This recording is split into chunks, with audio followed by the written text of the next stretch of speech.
the card you play at trick 1 is your suit preference signal. So let's say we're defending 4 hearts and partner leads the ace of spades. Singleton spade shows up. All right, well, we have a choice of spot cards to play underneath that ace. Let's say we drop the 8 under partner's ace. Because that is a high spot card, that says partner, switch to the higher ranking of the other suits. In this case, we're considering the minors, right? We eliminate spades, because that's the suit dummy has a singleton in. We eliminate trumps, hearts. And we tell partner, either switch to a club or switch to a diamond. So if you drop the 8 under there, that says partner, switch to the higher ranking suit. Excuse me. If you drop the 3 under partner's ace, that says partner, switch to the lower ranking suit, clubs.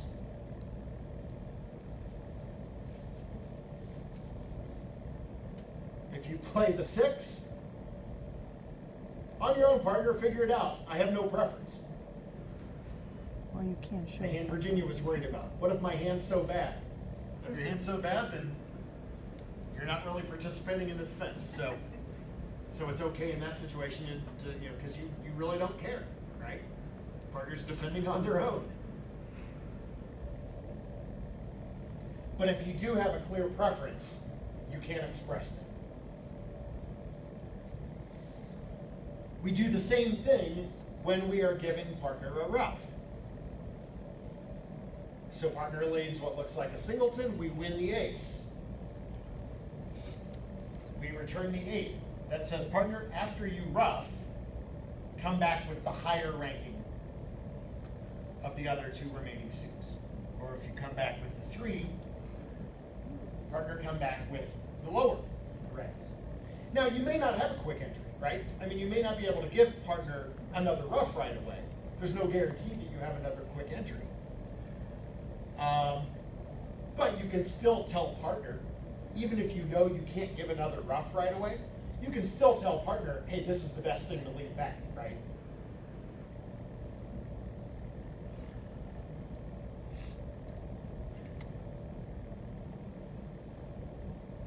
This stuff make sense so far? Because I want to be able to give you a couple examples so you can see this in action here.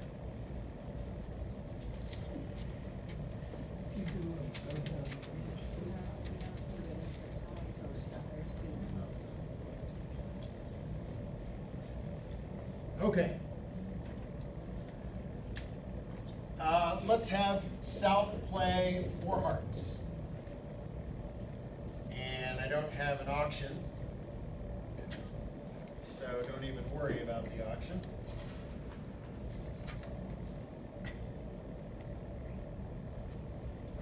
All right. Partner against 4 hearts leads the ace of diamonds, presumably from ace king.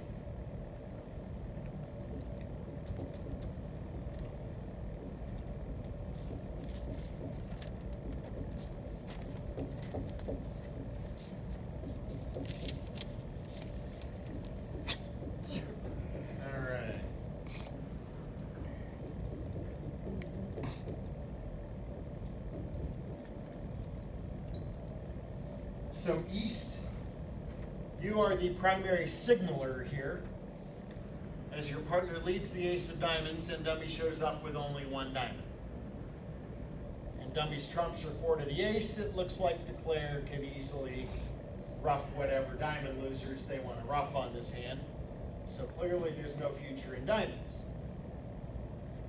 So you would like to guide your partner, since continuing the king of diamonds won't really accomplish anything for the defense. You want to tell partner what to lead. And the alarm here is that singleton diamond that shows up in the dummy. This is when the singleton shows up, partner needs to be paying careful attention to your spot card, because you're going to give partner some help what to switch to. What do you want partner to switch to? Spade. Spade. How about a spade? You have king, queen, jack of spades, right? And dummy has the ace. Would you want partner switching to a club? No, that would be bad. Because declare, we figured declare, if partner has ace, king of diamonds, I mean, they did end up in game, right? And if partner has ace, king of diamonds, I don't think partner has the ace of clubs as well. The ace of clubs has got to be in declares here. I know we didn't give you an auction, but you don't need an auction to make that deduction. You don't want partner leading a club and picking off your queen of clubs. Declare might take the finesse the wrong way, right? Declare might play ace of clubs and the club to the jack and you score your queen. But if your side breaks the suit, you're giving declare help there. You don't want to do that. And you have good spades.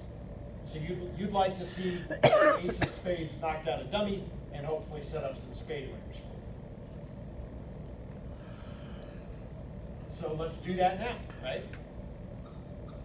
So whatever this biggest X is, and you can afford it. I suppose you could actually dump the jack. Usually jack shows 10, but that would be whatever big spot card, whatever you need to say, partner. Hey partner, since there's no future in diamonds and hearts are trump, I need to help you decide whether you should play a club or a spade. Well, you want a spade. So if you play the biggest diamond spot you can, hopefully at trick 2, partner switches to a spade, knocks out that ace and sets up a couple of spade winners for you. And hey, who knows?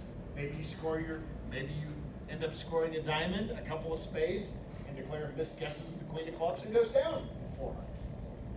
No guarantee, but it's your best chance, right?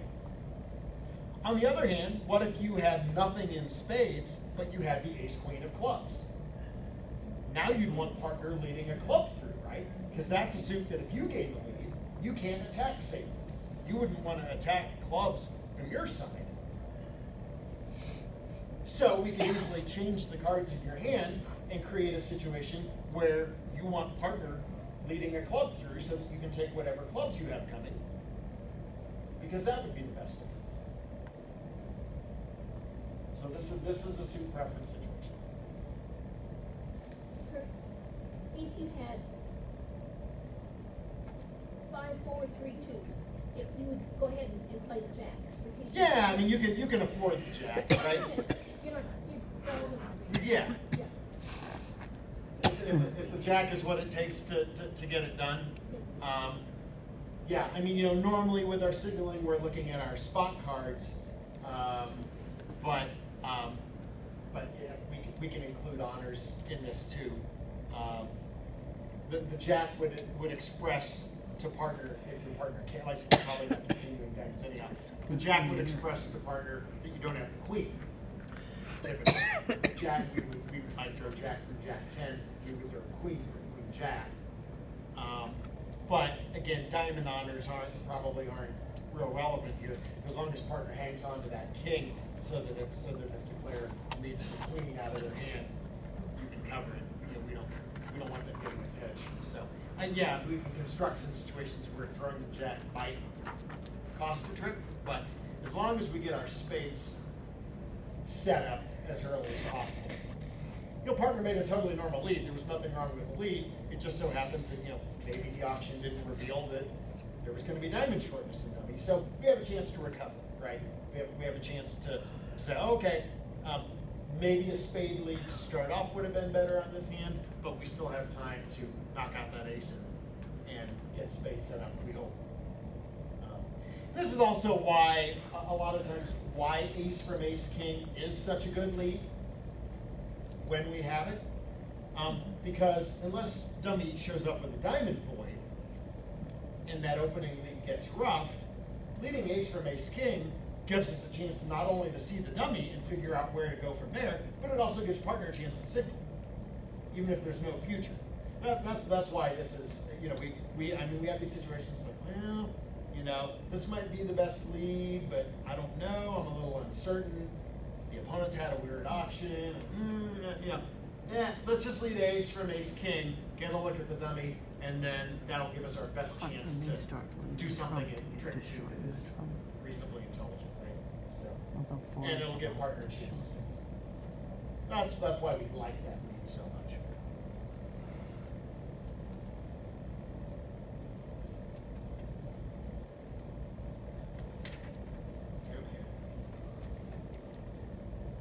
suit preference situation.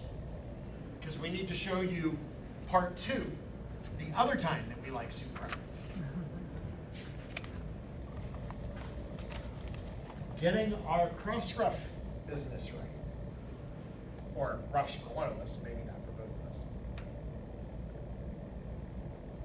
All right, we will once again have 4 spades by south. I will give you the auction for this one.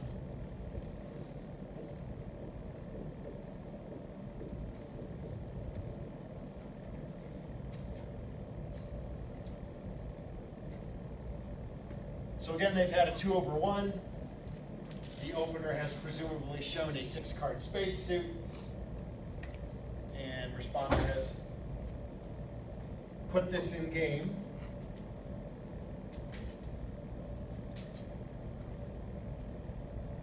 All right, so opening leader. And by the way, one of the things that we didn't talk about a whole lot in this class is when we do lead from shortness. The halls do address this in the book, by the way. And I have also mentioned, I think, to at least some of you, that I probably lead from shortness against suits less than most people. But sometimes it's a good idea. With this hand, it's probably a good idea.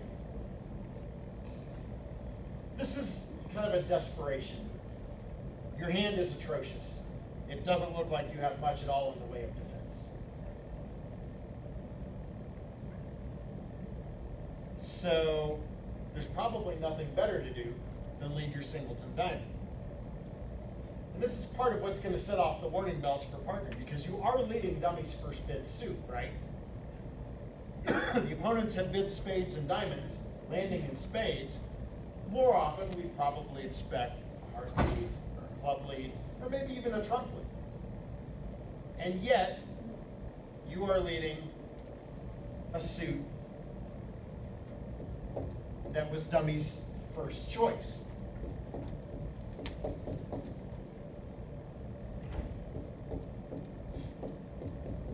Now, this could work out very badly if partner doesn't have the ace, right?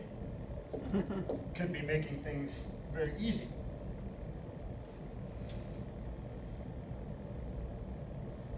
Okay, so that's what shows up in the dummy. Seems pretty normal, right? The Norths would have started with 2 diamonds as a game force with an actual 5-card diamond suit, and then going back to spades with 3-card spades.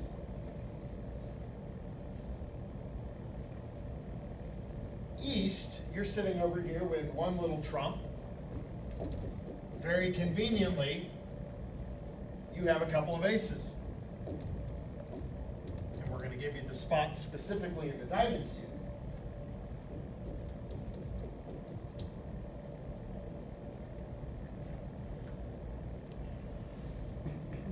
You know what's going on, right?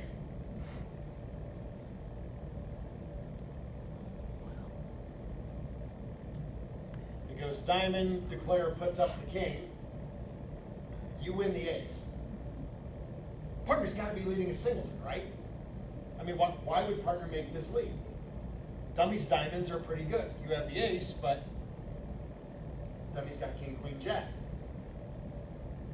The only reason that partner would risk this lead is to see if they could get a ruff. Now, you conveniently have the ace of diamonds. The nice thing about this is that as far as getting your ruff is concerned, is that even if declare has the ace of diamonds, you would still get a chance for a ruff potentially if your partner had the ace of trump, right? As long as partner can get in soon while you still have some trumps. So when you try for a ruff, you don't necessarily need partner to have the ace of the suit that you're leading, but if partner has a quick entry in the trump suit, that will also sometimes work quite well. Now, this is the best case scenario for the defense, because you have the ace. And you're like, okay, well, partner's got to be leading a singleton here, so you win your ace, and you need to send a message when you give partner the ruff that is coming. What message do you send? The 9. You can afford the 9. You need to tell partner what to lead after they ruff. do we all agree that we want a heart lead back since you have the ace of hearts? You have a quick entry. If you don't make this clear, partner might lead back a club, right? Because we're looking at jack third of hearts in the dummy and queen doubleton of clubs in the dummy. If you have another ace, if you have another quick entry where you can let partner ruff again, that ace could just as easily be the ace of clubs as the ace of hearts. So it's really important for you to tell partner how to proceed. So you send as clear a signal as possible. We don't want to be ambiguous with a middle spot like a 5. Send back the 9. And partner will look at that 9 as they ruff the diamond and say, oh, partner wants a heart back. And so what happens? You ruff, you play back a heart, partner wins the ace, they give you a second ruff. Guess what? You just beat 4 spades. You just took the first 4 tricks with 2 aces and 2 ruffs. And in theory, you could be telling partner, again, what to lead, but you don't have another quick entry. So our work is probably done at this point. Partner's got 2 ruffs, you got 2 aces, you did what you needed to do. Did anybody play East-West here yesterday? Was that Jan and I were East-West yesterday? Was anybody else here playing East-West? There was a hand, and this was the hand that I wanted to save. It was pretty interesting. I had a 7-card heart suit. Jan actually had a heart void. The opponents ended up in 4 spades. And I had preempted my hearts, but then I led a diamond. Now the opponents hadn't bid diamond. The opponents had only bid their spades. So partner conveniently showed up with the ace of diamonds and played back a little diamond. And I said, oh, partner wants a club back. Which she did, because dummy had the king and she was sitting over it with ace queen. So we had 2 natural club winners, and oh, by the way, I got another diamond ruff. The funny thing is on this one, even if I had returned a heart, I had the king of hearts. Well, partner had a void. So that would have worked too. So she could have asked for a heart back if she wanted. And I could have given her a ruff there. 4 spades went down 3. Kind of an ugly hand, but does that sound familiar? Mm-hmm. Kind of a weird hand. But yeah, there were all sorts of suit reference opportunities. Now, it turned out that dummy had a bunch of hearts. Dummy had queen, jack, 10, etc. of hearts, and the king of clubs. So did I absolutely need a suit preference signal from partner to know that the club was the right return? It was helpful. Here I couldn't go wrong, but the club is better. Because the club I get to lead through that king so she can score her queen. And then give me a second ruff. That was all the ruffs I was getting. I only had 2 trumps. But whenever you get into this territory where you're giving partner a ruff, that spot card that you return is a suit preference signal. What if you have no other quick entry? Come back with a 6, right? We'll give that card that middling spotted name. It is now officially Ann's 6. Yeah. And you could say that at the table. You'd say, well, partner, I didn't have another entry, so I just returned Ann's 6. Because it was the safest thing to do.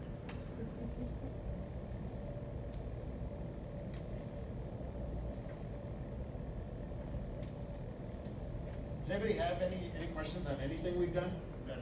A few extra minutes if you want any generic, any questions about either any of these situations or just carding in general?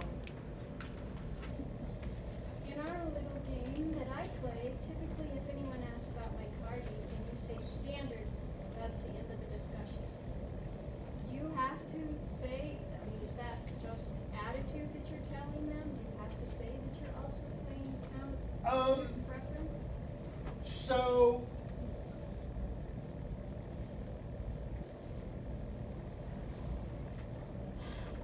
That's standard.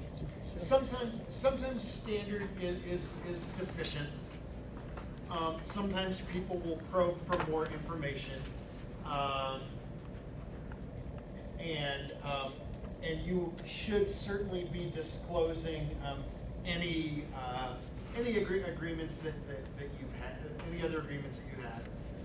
If your first discard is something else, like if you are playing something like Odd Ethan or Laventhal on your first discard, you definitely should say, well, we play standard carding, but our first discard is Laventhal. You know, something like that. Or if you have if you have any tendencies, you know, if they, again, a lot of declares may not, you know, probably won't go this far. But they might ask you, you know, what's your tendency, you know, are you leaning toward attitude, you know, or, you know, do you lead, or, you know, is this a count situation? I mean, even though there are some standards to this, like these last two that we've looked at, I mean, these are absolutely normal suit preference situations. So you would think that the signaling would be pretty automatic, but maybe people are just unaware. Right? I mean, you might not have any agreements, right? I mean, about some of these finer point situations, you may have never talked about it with your partner.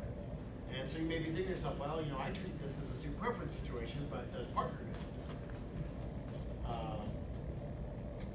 So, you know, I mean, you know, most,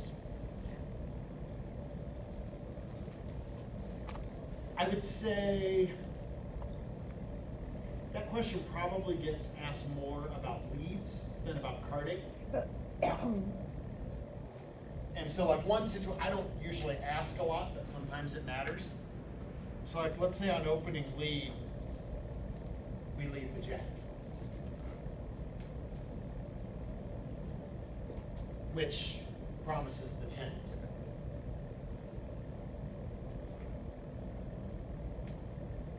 Is anybody familiar with coded 9s and 10s?